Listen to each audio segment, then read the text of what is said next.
మనోజ్ని తిట్టి బాలూని షోరూం ఓనర్ని చేసిన ముఖేష్ అసలిదంతా ఎలా జరిగింది అనేది వీడియోని స్కిప్ చేయకుండా చివరి వరకు చూడండి. గుండెనిండా గుడిగంటలు అప్కమింగ్ ఎపిసోడ్స్లో ఏం జరగబోతోందో ముందుగా తెలుసుకోవాలి అనుకుంటే వీడియోని లైక్ చేసి ఛానల్ని సబ్స్క్రైబ్ చేసుకొని పక్కనే ఉన్న బెల్ సింబల్లో ఆల్పై క్లిక్ చేయండి. రోహిణి నిజస్వరూపం ప్రభావతి తెలుసుకోవాలని మీరు కూడా కోరుకుంటే కామెంట్లో ఎస్ అని టైప్ చేయండి. మొత్తం మీద చూసుకున్నట్లయితే గనక ఇంకా షోరూంకి పెట్టిన డబ్బంతా కూడా సత్యం సంపాదించిన డబ్బే కాబట్టి ఇంక బాలు అయితే తుది నిర్ణయం తుది తీర్పు ఇదేనంటూ సత్యాన్ని ఓనర్గా కూర్చోపెట్టాలని, మనోజ్ని మేనేజర్గా ఉండాలని, ప్రతివారం కూడా సత్యానికి లెక్కలు చెప్పాలని ఫైనల్ జడ్జ్మెంట్ ఇవ్వడంతో ఇంట్లో వాళ్లందరూ కూడా కొంతమంది సంతోషపడినా ఈ ప్రభావతి, మనోజ్, రోహిణి మాత్రం సైలెంట్ అయిపోతారు. ఇంక రోహిణి, మనోజుల మధ్య కొంచెం గొడవే జరుగుతుంది. మరసటి రోజు ఉదయాన్నే అందరూ కూడా ఆఫీస్కి బయల్దేరుతారు. బయల్దేరదాం అనుకున్న సమయంలో ముఖేష్ కాస్త ఫోన్ చేస్తాడు. మనోజ్, ఎక్కడున్నావు అనేసరికి, సార్, నేను ఇంటి దగ్గరే ఉన్నాను సార్, ఇప్పుడు షోరూం దగ్గరికి వెళ్తాను అంటూ ముఖేష్ ఫోన్ చేస్తాడు. ముఖేష్కి చెప్తాడు మనోజ్. అయితే అవునా, ఇంట్లోనే మాట్లాడాలి, వెయిట్ చెయ్, నేనొస్తున్నాను అనేసరికి, ఇదేంటి ఈయన ఇంట్లో మాట్లాడాలంటున్నారేంటి, షోరూంలో కదా ఏదైనా మాట్లాడాల్సిన పరిస్థితి వస్తుంది అని మనోజ్ కాస్త ఇంట్లోనే ఉండిపోతాడు. ఉండిపోయేసరికి కింద అంతా కూడా రెడీ అవుతారు. ఎందుకంటే బాలు ఆల్రెడీ చెప్పేశాడు కదా సత్యాన్ని ఓనర్ని చెయ్యమని. సో అందరూ కూడా షోరూం దగ్గరికి బయల్దేరడానికి సిద్ధంగా ఉంటారు. మనోజ్, రోహిణి మాత్రం కిందకు దిగరు. దిగకపోవడంతో ఏంటి వీళ్ళింకా కిందకు రావట్లేదు అని మొత్తమంతా కట్టకట్టుకుని మరీ పైకి వెళ్తారు. ఏంటి, షోరూంకి వెళ్ళాలి, మీ నాన్నను ఓనర్ సీట్లో కూర్చోపెట్టాలని బాలుగాడు చెప్పాడు కదరా, మళ్ళీ ఇక్కడే ఉండిపోయావేంటి అనగాని ముఖేష్ గారు ఫోన్ చేశారు. వస్తున్నాను, ఇంటి దగ్గరే వెయిట్ చేయమని చెప్పారు, అందుకోసమని నేనింటి దగ్గర ఉన్నాను అనగాని, మాకొక మాట చెప్పాలి కదా, మేము పనులు మానుకుని కూర్చున్నాం కదా, ఆయన వస్తున్నారంటే ఏదో ఒకటి చేస్తాం కదా, మరి మీరు చెప్పకుండా మీలో మీరే సతమతమవుతూ బెడ్రూంలో కూర్చుంటే ఏంటి ఉద్దేశం అంటూ ఇంక రవి, శృతి మాట్లాడతారు. ఇప్పుడే ఫోనొచ్చిందిరా, ఏం చేయమంటావ్, వెయిట్ చేస్తే చెయ్యి, లేదంటే నువ్వు రెస్టారెంట్కి వెళ్ళిపో అనగానే, ఏంటనియ్యా అలా మాట్లాడుతున్నావ్, నాన్నని ఓనర్ సీట్లో కూర్చోబెడతానన్నావు కదా అని వెయిట్ చేస్తున్నాను, ముఖేష్ గారు ఇప్పుడెందుకొస్తున్నారంట అనగానే, ఆ విషయం తెలిస్తే మీ అందరికీ చెప్పనా ఏంటి, నాకే ఆ విషయం తెలియదు, మీకేం చెప్పమంటారు అంటూ ఇంక మనోజ్ సీరియస్ అవుతాడు.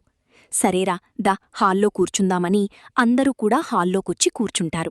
ముఖేష్కి మనోజ్తో మాట్లాడవలసిన అంత ఇంపార్టెంట్ విషయమేంటంటే, మనోజ్ గురించి ముఖేష్కి కొన్ని కంప్లైంట్స్ వస్తాయి. సార్, ఆ సార్ సరిగ్గా వర్క్ చెయ్యరు సార్, చాలా బద్ధకంగా ఉంటారు సార్, సేల్స్ కూడా చాలా తగ్గిపోయినాయి సార్ అని ముఖేష్కు సంబంధించిన ఒక వ్యక్తిని ఆ షోరూంలో వర్కర్గా పెట్టేస్తాడు ముఖేష్ అయితే. సో అతను ప్రతి ఒక్కటి ఈచ్ అండ్ ఎవ్రీవన్ ముఖేష్కి అందచేస్తాడు. అదే కాదు సార్, ఈ మధ్యన ఒక బిల్లా విషయంలో ఆయన మోసపోయాడు సార్, మనం పెట్టిన పెట్టుబడిలోయి 25,00,000 రూపాయలు కూడా అక్కడ అడ్వాన్స్ ఇచ్చినట్టుగా ఇన్ఫర్మేషన్ ఉంది సార్ అనేసరికి, మరి ఈ విషయాలన్నీ నాకు ఇప్పటివరకు చెప్పకపోవడమేంటి, చెప్దామనే అనుకుంటున్నాను సార్, మీరు లైన్కి దొరకడం లేదు, అందుకే ఇంక చెప్పలేదు, ఇంక ఈరోజు ఎలాగా లైన్కి దొరికారని చెప్తున్నాను సార్ అనేసరికి, సరి నేను చూసుకుంటాను, నువ్వు టెన్షన్ పడకు, మొత్తమంతా నేను సెట్రైట్ చేస్తాను, అసలా షోరూంకి అసలైన ఓనరెవరో, ఓనర్గా ఉంటే ఎవరు బావుంటారో నేను సెట్రైట్ చేస్తాను అని చెప్పి ఇంక ముఖేష్ అయితే అనుకుంటాడు. ఆ విషయం మాట్లాడ్డం కోసమే ముఖేష్ ఇంటికి వస్తాను అంటాడు. షోరూంలో అయినా ఈ విషయం మాట్లాడచ్చు, కాని అక్కడ మనోజ్ని అందరం ముందు తిట్టడం అంత కరెక్ట్ కాదు. మనోజేమీ తప్పు చేయలేదు, మోసపోయాడు, ఎవరైనా మోసపోతారు, అది కామన్గా జరుగుతున్న విషయమే. సో అందుకోసమే ముఖేష్ ఇంటి దగ్గర వెయిట్ చెయ్యమని చెప్తాడు. ఇంటి దగ్గర అందరూ కూడా ఈగల్గా వెయిట్ చేస్తూ ఉంటారు. ఎప్పుడు వస్తారు ఈ ముఖేషు, వస్తున్నానని చెప్పారా, దారిలో ఉన్నానని చెప్పారా, లేక అక్కడ ఉన్నానని చెప్పారా అంటూ మాట్లాడేసరికి, నాకేం తెలియదురా, వస్తున్నాను, ఇంటి దగ్గర వెయిట్ చెయ్యని చెప్పారు అంతే, అంతకుమించి నన్నేం అడగకండమ్మో, ప్రశ్నల మీద ప్రశ్నలడిగి ఊతగా ఇబ్బంది పెడుతున్నారే. ఎప్పుడు చెప్పారు, అప్పుడా ఇప్పుడా ఇప్పుడా అప్పుడా అని ఓతగా సంచేస్తున్నారు అంటూ ఇంకా మనోజ్ కాస్త సీరియస్ అవుతాడు. సీరియస్ అయ్యేసరికి ఈలోపు గబగబా కారొచ్చి ఆగుతుంది. అరిగో ముఖేష్ గారు వచ్చినట్టున్నారు అనుకునేసరికి ఇంకా కార్ దిగి ముఖేష్ కాస్త వస్తాడు. ఏంటి అందరూ ఇంటి దగ్గరే ఉన్నారు, పనులు వర్క్స్ మీద వెళ్ళలేదా? కొంపతీసి నేనొస్తున్నానని మీరంతా వెయిట్ చేస్తున్నారా ఏంటి అంటూ మాట్లాడేసరికి అవును, మీరొస్తున్నారనే వెయిట్ చేస్తున్నాం. నిజానికి మేము షోరూంకి అని చెప్పి అనేసరికి హా, షోరూంకి వెళ్తున్నారా ఏంటి? అందరూ షోరూంకి వెళ్ళవలసిన అవసరమేముంది? ఇదేనా ఇంపార్టెంట్ వర్క్ ఉందా షోరూంలో అంటూ ఇంకా ముఖేష్ అడుగుతాడు. అది ఏమీ లేదులే సార్, మీరిక ఇంతకీ ఎందుకొచ్చినట్టో చెప్పండి అంటూ ఇంకా సత్యం అనగానే అది కాదు సత్యంగారు, మీతో కలిసి మాట్లాడి ఒక నిర్ణయం తీసుకోవాలి అన్న ఉద్దేశంతోనే నేను ఇంటికే వస్తాను అని చెప్పాను. షోరూంకైనా వెళ్ళొచ్చు, నా నిర్ణయాన్ని అక్కడే చెప్పచ్చు. కాని పెద్దవారు, అనుభవం గలవారు మీతో చెప్పి మీ నిర్ణయం కూడా తీసుకుంటే బావుంటుంది అన్న ఉద్దేశంతోనే నేనింటికి వచ్చాను అంటూ ముఖేష్ చెప్తాడు. అవునా, ఏంటా నిర్ణయం అనేసరికి మనోజ్ మీద చాలా కంప్లైంట్స్ వస్తున్నాయి. అంటే బద్ధకంగా ఉంటాడని, ఏ పని కూడా సరిగ్గా చెయ్యడని, ప్రతిదానికి కూడా వర్కర్స్ మీద ఆధారపడిపోయి వర్కర్స్ని ఎప్పటికప్పుడు తిడుతూ ఉంటాడని, పైగా ఈ మధ్యన 30 లక్షల విషయంలో కూడా మోసపోయాడు అన్న విషయం తెలిసింది. 30 లక్షల విషయంలోనే కి 4 నెలలయ్యింది. ఈలోపే నువ్వు 30 లక్షల రూపాయలు మోసపోయావు అంటే ఇప్పుడు నువ్వు 4 నెలలు బట్టి షోరూంని రన్ చేస్తున్నావు నేనొప్పుకుంటాను. కాని మరి షోరూంని రన్ చేసినప్పుడు లాభాలు వస్తున్నప్పుడు కొంచెం డబ్బులు మనం పక్కన పెట్టుకుని కదా ఇవన్నీ చేసుకోవాలి. మరి ఇవేమీ ఆలోచించకుండా మీరు 3 కోట్లు పెట్టి విల్లా ఎక్కడ కొనేద్దామనుకున్నారు? ఏ రకంగా కొందామనుకున్నారు? అసలు కొన్న తర్వాత ఎలా కుదురుతుంది అనుకున్నారు? మీరు అవేమీ ఆలోచించరా? వెనకా ముందు ఆలోచించే పనేమీ ఉండదా? ఏమ్మా రోహిణి, నువ్వైనా చెప్పాలి కదా అని చెప్పి అనేసరికి బావుంది సార్, చాలా బావుంది మీరు చెప్పింది. రోహిణీ చెప్పాలా? రోహిణీయే వెనుకుండిదంతా నడిపిస్తుంటేను. మొగుడూ పిల్లరిద్దరూ తోడు దొంగలు సార్. ఇద్దరూ కూడా తోడు దొంగలే. కావాలని ఇద్దరూ కూడా ప్లాన్ చేసి ఇయన్నీ చేసుకొస్తారు. ఒకరికి తెలియకుండా ఒకరు చేసిన పనేమీ కాదు ఇది. ఇద్దరూ తోడు దొంగలే. ఇద్దరూ ఈడూ తోడుగా అన్నీ చేసుకొస్తారు అంటూ బాలు చెప్తాడు. ఏంటి బాలు, చాలా ప్రెస్టేషన్లో ఉన్నావు అనగానే మీకు తెలియందేముంది సార్, ఆ షోరూము అనేసరికి ఒరే బాలు, కొంచెం సైలెంట్గా ఉండు. మరి ఇప్పుడేం చెయ్యాలి సార్ అనగానే ఓనర్ని తప్పించి మరొక ఓనర్ని పెట్టడానికే నిర్ణయం తీసుకున్నాను అని చెప్పడానికే నేనిక్కడికొచ్చాను. ఒకవేళ నా నిర్ణయం నచ్చకపోతే వీలైనంత తొందరలో కూడా కాదు, వెంటనే నా డీల్ క్యాన్సల్ చేసుకుని ఇప్పటివరకు జరిగిన లావాదేవీలన్నీ చెక్ చేసి నాకు ఏమన్నా అమౌంటొస్తే తీసుకుని వెళ్ళిపోవడానికి కూడా సిద్ధంగా ఉన్నాను అని చెప్పి ముఖేష్ చెప్తాడు. ఒక్కసారిగా షాక్ అయిపోతారు మనోజ్, రోహిణి, ప్రభావతి అయితే. ఎందుకంటే వాళ్ల ముగ్గురి దగ్గర మాత్రమే ఆయనకి సంబంధించిన ఇన్ఫర్మేషన్ ఉంది. పైగా ఓనర్ ఎవరు అని పెట్టే హక్కు, అధికారం కూడా ఉండే అవకాశం కూడా ఉంది. మరి అలాంటి తప్పుడు తను ఎలా ఇదంతా చెయ్యగలుగుతాడు? సో ఆలోచనలో పడతాడు. ఇంకా వీళ్ళు ముగ్గురూ చూసుకున్న తర్వాత సార్, ఒక్కసారి మీరిలా పక్కకొస్తారా అని చెప్పి అనేసరికి ఏంటి మనోజ్ అని చెప్పి ఇంక పక్కకొచ్చిన తర్వాత ముఖేష్కి ఒక వీడియో చూపిస్తాడు. ఈ వీడియో చూడండి సార్ అని చెప్పానుగాని ఏంటి మనోజ్, ఏంటిదంతా పిచ్చి పిచ్చి డ్రామాలు, పిచ్చి పిచ్చి వేషాలు వేస్తున్నావా? అంటే నన్ను బ్లాక్మెయిల్ చేసి నువ్విదంతా చెయ్యాలని అనుకుంటున్నావా అంటూ మాట్లాడేసరికి అది కాదరా సార్ అనగానే ఏమో, నువ్వు ఆ ఉద్దేశంతోనే ఉన్నావు. బ్లాక్మెయిల్ చేసి నన్నేదో రకంగా మసిపూసి మారేడికాయ చేసి మభ్యపెట్టాలి అన్న ఉద్దేశంతో ఉన్నావు, అంతే కదా? చూడు మనోజ్, నిజంగా నువ్వు ఓనర్ సీట్లో కూర్చోవాలి అన్న ఆశ నీకుంటే సార్, ఆ సీటంటే నాకు చాలా ఇష్టమని, ఆ సీటకి నీకున్న అవినాభావ సంబంధం గురించి చెప్పి నేను ఆ సీట్లో కూర్చొని మీకు లాభాలు తెచ్చిపెడతాను అని నువ్వొక్క మాట అంటే నేను ఇంకా సరే మనోజ్, ఇదే ఫస్ట్ అండ్ లాస్ట్ వార్నింగ్ అని చెప్పి వెళ్ళిపోయేవాణ్ణి. కానీ నువ్వెప్పుడైతే ఈ వీడియో చూపించి నువ్వు ఇలా ప్లాన్ చేశావో నా ఈగో మీద కొట్టావు. నిన్ను మాత్రం ఎట్టి పరిస్థితిలోనూ వదిలిపెట్టను.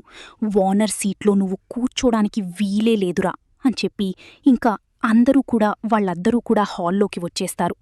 ఏంటి సార్, ఏమైంది అనగానే, ఏమీ లేదు బాలు, నేను ఓనర్ సీట్లో నుంచి మనోజ్ని తప్పించాలని అనుకుంటున్నాను.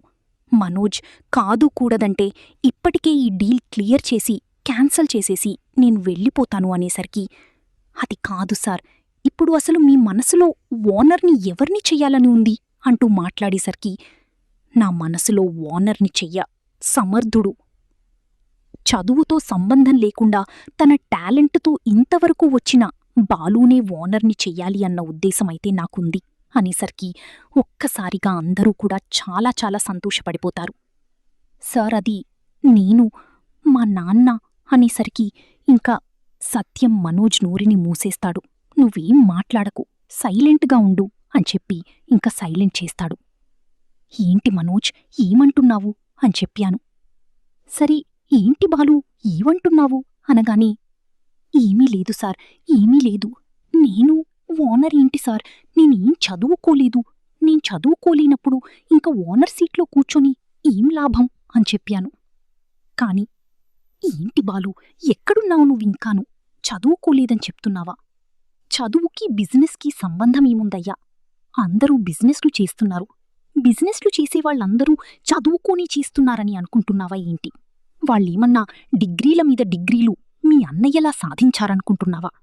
కేవలం చదువుకోకుండా ఉన్నవాళ్లే డబ్బుంటే చాలు తన తెలివితేటలతో బిజినెస్లు చేసుకుంటూ వస్తున్నారు. అలాగే నువ్వు చెయ్యి. నీకేమన్నా తెలివితేటలు తక్కువ? సేల్ని ఎలా అమ్మాలో ఏం చెయ్యాలో అన్నీ చెయ్యి.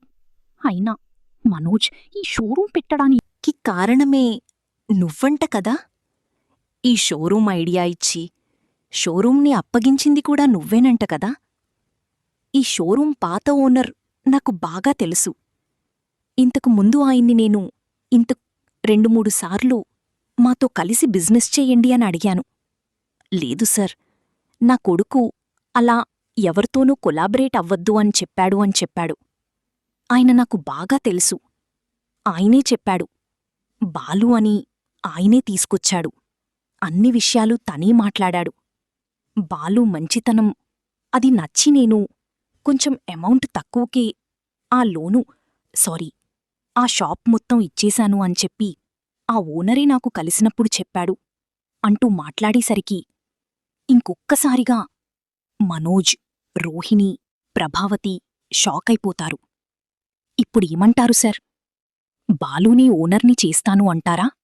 అనగానే, ఎవరికీ ఏ అభ్యంతరం లేకపోతే చేస్తాను, లేదంటే అభ్యంతరాలు ఉన్నాయి అని చెప్తే డీలు క్యాన్సల్ చేసుకుని వెళ్ళిపోతాను, తర్వాత మీ ఇష్టం అని చెప్పి అనేసరికి, అది అనేసరికి, సరే మీ ఇష్టం అని చెప్పి ఇంకా ప్రభావతి చెప్తుంది. ఇంకా ఆలస్యమెందుకు?